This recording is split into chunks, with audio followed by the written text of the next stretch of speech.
곧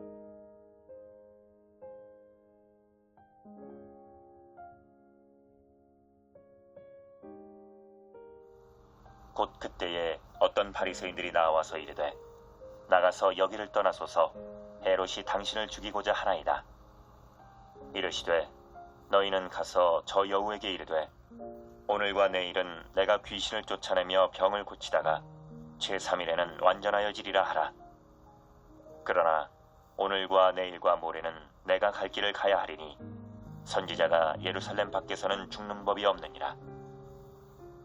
예루살렘아 예루살렘아 선지자들을 죽이고 내게 파송된 자들을 돌로 치는 자여, 암탉이 제 새끼를 날개 아래에 모음같이 내가 너희의 자녀를 모으려 한 일이 몇 번이냐. 그러나 너희가 원하지 아니하였도다. 보라, 너희 집이 황폐하여 버림받으리라. 내가 너희에게 이르노니 너희가 주의 이름으로 오시는 이를 찬송하리로다 할 때까지는 나를 보지 못하리라 하시니라.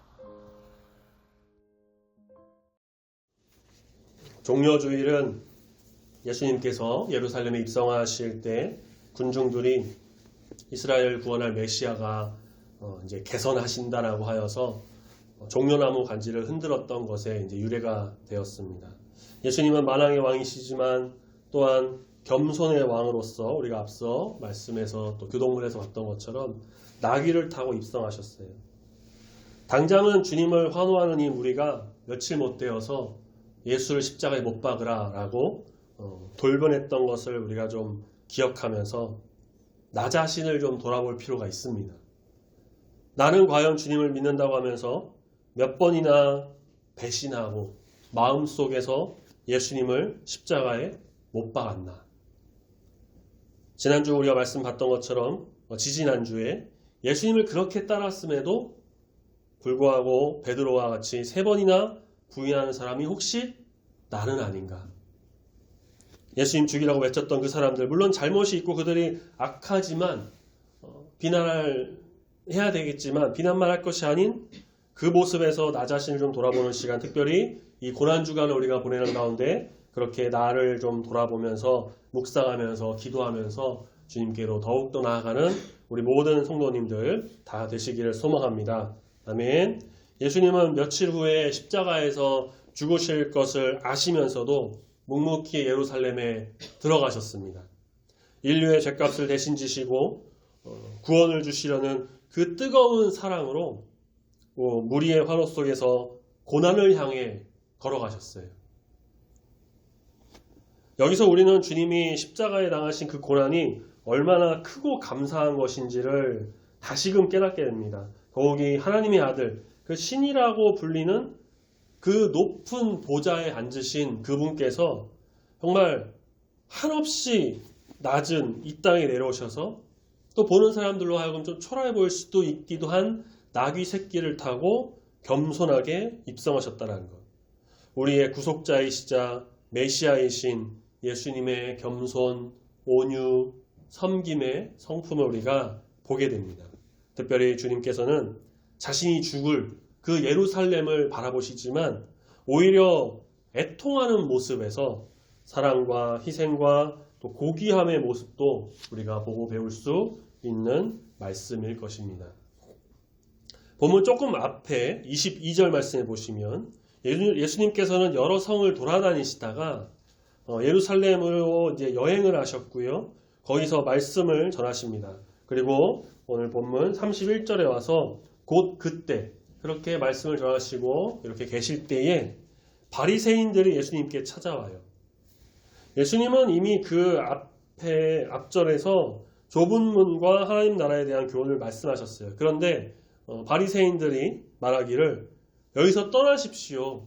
헤롯이 와서 지금 당신을 죽이려고 합니다. 마치 위험하니까 얼른 나가라고 하는 것 같죠. 바리새인 중에는 아리마대 요셉이나 니고데모와 같이 숨은 예수님의 제자가 있었습니다. 그래서 정말 선한 의도로 정말 예수님의 안위를 걱정하면서 헤롯에게 어떤 해를 입지 않기를 바라는 어떤 선한 마음으로 예루살렘에서 떠나라. 예수님 여기 계시면 안 됩니다. 라고 하는 것으로 볼 수도 있겠죠.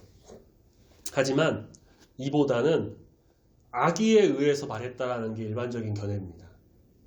왜 그러느냐? 바리새인들은 헤롯의 사주를 받고 예수님을 위협하여서 자신의 통치권에서 떠나라고 한 것이었고요.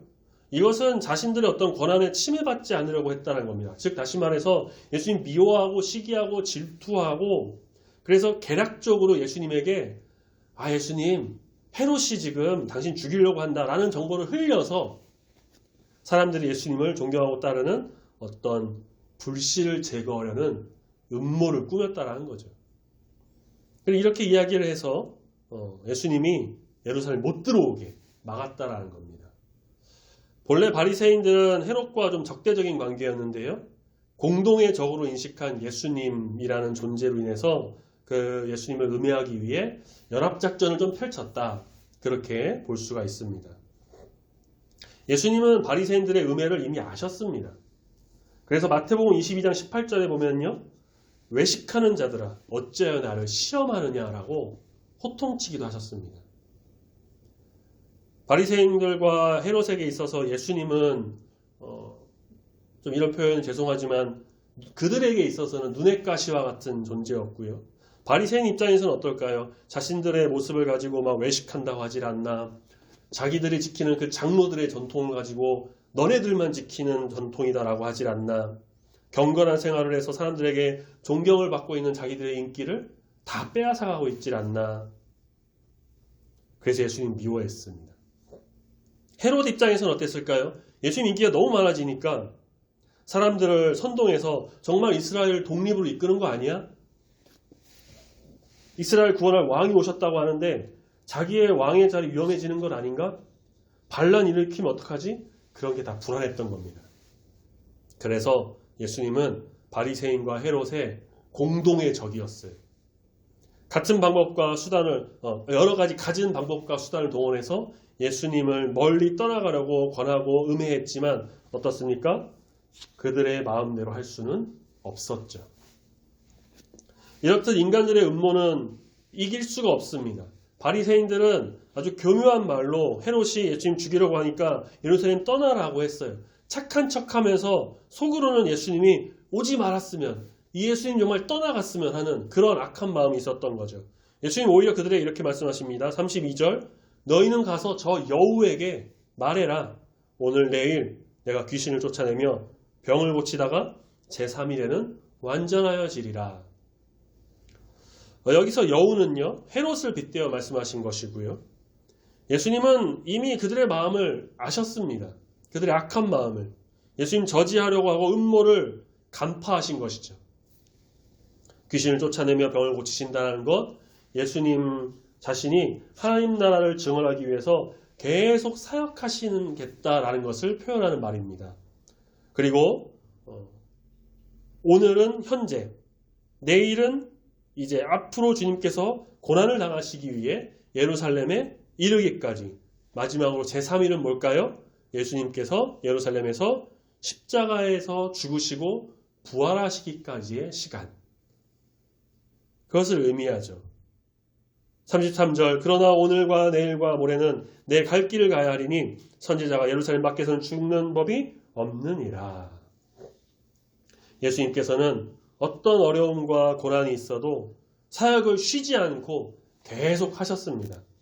오늘과 내일과 모레는 인간들의 구원을 위한 사역을 결코 멈추지 않겠다라고 하는 과거, 현재, 미래 모든 시간 속에서 주님께서 다 이루시겠다라는 그 의지의 표현입니다. 죽을지라도 그 고난의 길을 가신 우리 예수님이십니다. 이 세상에 쉬운 고난의 길이 어디 있겠어요? 쉽다면 그 자체가 사실 고난이 아니겠죠. 어려우니까 고난입니다. 고난의 길은 험난합니다. 인간적인 마음으로 무겁고 고통이 오는 길이 바로 고난의 길이에요. 그래서 우리가 지난주 말씀에서 예수님께서 그 겟세마네 동산에서 쥐어짜며 기도하실 때에 뭐라고 기도하셨습니까? 이 잔을 지나가게 해달라고. 그렇게 기도하신 모습을 봤습니다. 너무 고통스러우니까. 하지만 또 어떻게 기도하셨죠? 그것마저도 나의 원대로가 아닌 하나님의 원대로, 인간적인 마음이 아닌 하나님 뜻대로, 하나님 원하시는 대로 이루어주 달라고, 가게 해달라고 그렇게 기도하셨습니다. 고난의 길은 참 두렵습니다. 어떤 것이 되었든 어떤 방법, 어떤 상황이든 이 고난이라고 하는 것이 각 사람에게 정말 다양하게 오는데 무엇이든 고난은 두렵고 떨리고 걱정이 앞서요. 하지만 그것을 그냥 계속 두려워만 하는 것이 아니라 하나님이 주시는 마음으로 특별히 예수님의 고난을 정말 우리가 생각하면서 고난의 길을 멈추지 않고 걸어가는 것이 바로 성도가 가는 길입니다. 예수님 계셨던 시대의 예루살렘은 어떤 모습이었냐면 제사장, 바리새인, 사두개인, 서기관 이런 종교 지도자들이 거의 독차지하고 있었던 곳이었어요. 특히 성전 중심으로 말이죠. 그래서 예루살렘은 안타깝게도 부패의 온상이었습니다. 이스라엘의 모든 부패가 예루살렘에서 나왔다고 해도 과언이 아닐 정도라고 성경학자들이 말을 해요. 예루살렘 성전은 하나님께 예배하며 기도하는 집이었는데 장사의 소굴, 강도의 소굴로 만들어버렸죠. 양이나 비둘기 파는 사람들, 돈 바꾸는 사람들. 그래서 그 모습에 예수님께서는 거룩한 분노, 의분을 나타내시면서 다 쫓아내고 채찍으로 막 내쫓고 상인들의 상을, 의자를 다 뒤집어 엎으시는 그런 일을 하셨습니다. 그렇다고 해서 예수님께서 이 성전 자체를 미워하신 건 아니에요. 예수님은 극도로 부패한 이 성전을 바라보시면서 굉장히 슬퍼하셨습니다. 그리고 34절 말씀처럼 예루살렘을 부르시며 애통하죠. 예루살렘아, 예루살렘아. 예루살렘은 이스라엘의 상징이고요. 중심이 되는 도시입니다. 지금도 이스라엘 수도는 예루살렘이죠. 하나님의 나라와 정신과 그 태도를 반영하는 곳이라고 할 수 있습니다. 그런데 그 거룩한 도시가 하나님의 선택된 민족 이스라엘의 중심인 그 예루살렘이 거룩한 성전이 있는 바로 그곳이 거룩함과 공의를 저버리고 살인자들이 우글거리는 강도의 소굴이 되고 영적으로 타락하고 부패한 자들이 득실되는 곳으로 변해버린 것입니다. 그래서 예수님은 예루살렘 바라보실 때 애통함을 금할 길이 없으셨어요.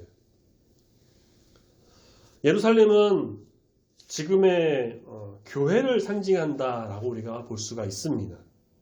지금 한국 교회는 어떤 모습일까요? 물론 아주 좋은 모습도 있어요. 선교나 사회봉사, 지역사회를 위해서 여러 가지 발전하고 또 복음 전파하는 좋은 일 많이 하죠. 그런데 일단 대외적으로 봤을 때 교회를 표방해서 문제를 일으키는 이단이 너무 많아요. 그런 거를 좀 드라마나 영화에서도 막 소재로 사용하는데 혹시 보신지 모르겠는데 이 계시록이라는 영화인지 드라마인지가 나왔는데요. 그것도 좀 약간 사이비 종교 그런 관련된 막 그런 내용들이에요. 그런 걸 보면서 사람들이 교회는 다 저런가 라고 생각을 해버리는 거죠. 대내적으로 어떨까요? 교회끼리 다투기도 하고요. 교단 내에서도 싸우기도 하고요. 교회 내 분쟁, 소송, 교인들 갈등. 교회가 물론 사람들이 모이는 곳이기에 문제가 하나도 없을 수는 없겠죠. 사람들이기 때문에. 그렇지만 교회는 어떻습니까? 하나님의 성전, 거룩한 곳이기에 정말 예수 그리스도의 핏값으로 세워진 곳이기에 우리는 이 성전이 정말 주님 앞에 온전히 나갈 수 있도록 늘 기도하며 지켜나가야 합니다. 예수님께서 예루살렘 바라보시면서 애통하신 것과 같이 우리도 역시 교회를 바라보며 애통하는 마음으로 기도해야 한다는 것. 우리 중부교회를 위해 우리 교회가 속한 노회, 교단, 그 외에 한국 모든 교회, 이 땅의 교회, 전 세계에 있는 주의 교회들을 위해서 우리가 늘 기억하면서 기도해야 할 겁니다. 교회가 회복되어야 됩니다. 교회가 바로 서야 교회가 일어나서 주님 앞에 온전한 모습을 보여야 이 땅의 빛과 소금 역할을 잘 해나갈 때에 이 땅이 다시금 회복되고 하나님의 뜻이 이루어지게 될 줄로 믿습니다. 아멘. 자, 다시 본문으로 돌아왔어요. 예수님이 지금 바리새인과 대화하는 이 시기는 이제 십자가에 못 박혀 죽으시기에 사실 며칠 남지 않은 시간이에요. 예수님이 이제 곧 고난을 받으시고 십자가에 죽으실 것을 다 알고 계셨습니다. 헤롯이 예수님 죽이려고 하니까 예루살렘 떠나가려고 하는 바리새인 말을 듣지 않으신 것, 죽음을 불사하고 하나님의 뜻을 세우기 위함이셨습니다. 35절 보라 너희 집이 황폐하여 버림받으리라. 내가 너희에게 이르노니 너희가 주의 말 이름으로 오시는 이를 찬송하리로다 할 때까지는 나를 보지 못하리라 하시니라.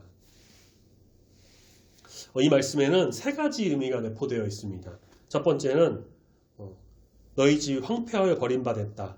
예루살렘이 황폐해되어서 버려졌다라는 말씀이에요. 예루살렘은 이 예수님의 예언대로요. 주후 70년경에 로마의 디도 장군 티투스라고도 하는 이 장군에게 의해서 성이 함락되고 불타서 멸망합니다. 둘째는요. 종려주일에 호산나 찬송하리로다 주의 이름으로 오시는 이여라고 외치는 군중들의 말 내가 너에게 이르노니 너희가 주의 이름으로 오시는 이여 찬송하리로다 했던 이 말이 호산나 찬송하리로다 주의 이름으로 오시는 이여라고 사람들이 외치는 그 말을 의미한 거예요. 마지막 세 번째 너희가 나를 보지 못하리라. 그렇게 할 때까지는 나를 보지 못하리라 하신 이 말씀은 예수님께서 십자가에 죽으시고 부활하실 때까지 사흘 동안 그 사흘 동안은 보지 못할 것이다 라는 걸 예언하신 말씀입니다. 예수님 말씀하신 그대로 다 성취가 되었죠. 예수님께서는 모든 것이 하나님의 나라와 사역과 또 앞으로 일어날 일들을 위해서 다 그렇게 말씀하셨습니다. 그래서 우리는 예수님의 말씀을 잘 기억해야 됩니다. 지금도 예수님께서는 죽음과 부활을 우리에게 이렇게 말씀하고 계시기 때문입니다. 우리는 불완전한 사람이기 때문에 하나님을 믿는다, 예수님 믿는다 고백하면서도 믿음으로 날아가려고 항상 노력하면서도 때로는 어떻습니까? 그 말씀에 반대되는 길을 가기도 하고 내가 하고 싶은 길을 가기도 하고 세상의 것을 따라가기도 합니다.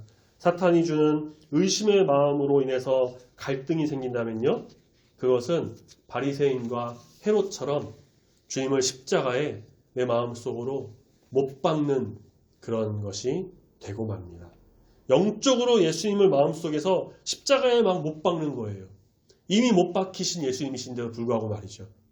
그러니 우리가 회개하고 돌이켜 신앙을 회복한다면 저녁 예배 시간에 우리가 보고 있는 다윗 죄를 지었지만 정말 하나님께 철저히 회개하고 돌아와 회복한 것처럼 또 지지난주 말씀에서 예수님 3번 부인한 베드로 그렇게 부인했지만 나가서 통곡하고 후회하고 회개하면서 이제는 예수님 사랑한다고 3번 고백하면서 부인을 3번 하는 게 아니라 사랑한다고 3번 고백하면서 돌이켜 주 앞에 나아갔던 것처럼 우리 주님을 온전히 의지하게 된다면 우리의 신앙은 회복될 것이고 나아가서 주의 고난과 십자가에 동참하는 거룩한 주의 자녀 우리 모든 성도님들이 다 되실 줄로 믿습니다. 아멘. 오늘 종려주일 그리고 내일부터는 우리가 또 고난주간을 보내게 됩니다. 예수님께서 우리를 위해 십자가 지시고 그 모진 고난을 다 받으셨어요. 우리는 주의 자녀로서 아름다운 성도로서 예수님의 고난에 동참해야 합니다. 어떤 분들은 금식하며 기도하시기도 하고요. 그렇게 주님의 고난에 동참을 해요. 예전에 한번 말씀드린 지 있는지 모르겠는데 20대 중반쯤이었나? 고난주간에 예수님의 고난을 한번 경험해봐야지 하면서 막 일부러 잠도 줄이고 대학교 수업 받는 곳이 7층인가 그랬는데 매주 걸어서 계단으로 다니고 일부러 지하철에서도 서서 다니고 이렇게 몸의 고난을 제가 한번 준 적이 있었는데 그런 것도 있을 수도 있고요. 특별 새벽 기도회까지 못하더라도 앞서 광고 말씀드린 것처럼 내일부터 아침에 좀 일찍 6시에 일어나서 짧게나마 말씀 묵상하고 기도하는 것 아침에 먼저 말씀과 묵상으로 나가는 이 모습 제가 봤는데 어떤 나라에서는요 아마 보신 분도 계실 거예요. 고난주간이 되면은요 지원자를 받아서요 실제로 십자가에다가 누워가지고 손과 발에 못을 박는 그런 행사를 한다고 해요. 그 정도까지는 아니더라도 우리가 여러 모습으로 예수님의 고난에 동참을 하고 그 십자가의 참된 의미로 십자가로 걸어가시는 예수님을 바라보는 귀한 성도가 다 되어야 할 것입니다. 이전에도 말씀드렸지만 가장 잔혹한 형벌 중에 하나라고 하는 십자가형에 예수님께서 당하셨습니다. 세상의 모든 사람들이 욕하고 저주하는 그 죄악의 상징이라고 할 수 있는 그 십자가를 향해서 가셨어요. 십자가로 가는 길 결코 쉽지 않습니다. 우리가 앞서도 찬양했어요. 십자가로 가까이 가게 하면 십자가 무한 영광이 있어 했지만 그 십자가로 가는 길은 사실 결코 쉽지 않습니다. 인간적인 마음의 고민도 있고요. 게다가 오늘 본문 말씀처럼 바리새인들의 그 달콤한 속삭임이 있어요. 예수님 가지 마요, 가지 마요. 가지 마요, 가지 마요. 베드로도 그랬죠. 예수님께서 이제 고난을 받겠다, 십자가 못 박혀 죽겠다니까 예수님 그러면 안 됩니다. 자기가 사랑하는 제자가 그렇게 말하는 경우도 있습니다. 그 길을 막으려고 합니다. 겉으로는 좋게 보이는 척 헤롯이 죽인다고 하니까 얼른 도망가라고 하지만 속으로는 어떻습니까? 저 십자가를 못 지게 하려고 하는 사탄의 교묘한 계략인 거예요. 왜 그럴까요? 그렇게 해야 사탄이 이기니까요. 예수님 십자가를 지지 못해야 사탄이 이기기 때문입니다. 사탄은 우리에게도 똑같이 합니다. 십자가로 가는 길을 못 가게 하고 있어요. 지금도. 고난의 길을 가지 않게 하게 하려고 좋아 보이고 편한 길만 자꾸 보여주고 세상의 것을 유혹합니다. 그래서 그 유혹에 간혹 빠지기도 하죠. 그래서 우리는 참된 성도, 거룩한 그리스도인, 주의 제자로서 십자가로 가신 그 예수님을 정말 온전히 바라보면서 십자가의 길을 함께 따라가는 그렇게 걸어가는 믿음의 백성이 되기를 늘 갈망하며 전진해 나가야 할 것입니다. 고난의 길을 가야 합니다. 마태복음 7장 13절 14절에서 이렇게 말합니다. 멸망으로 인도하는 문은 크고 길이 넓어서 그 길로 가는 사람들이 많고 생명으로 인도하는 문은 길이 좁고 협착하다. 좁은 문으로 들어가는 사람들은 적다라고 말합니다. 우리는 이 좁은 문으로 들어가기 위해서 힘써야 합니다. 고난을 피하거나 무서워하는 것이 아니라 우리를 위해 십자가를 향하신 예수님을 생각하면서 특별히 오늘의 이 성찬식과 또 이번 주간 고난주간 우리가 좀 보내면서 그 보혈의 피를 힘입어 주님의 가신 그 길, 예배 시작에 우리 찬양했던 그 십자가의 길, 또 고난의 길을 승리하며 걸어가는 우리 모든 성도님들이 다 되시기를 소망합니다. 아멘. 그것이 바로 참된 그리스도인, 아름다운 성도의 모습인 것입니다. 기도하겠습니다.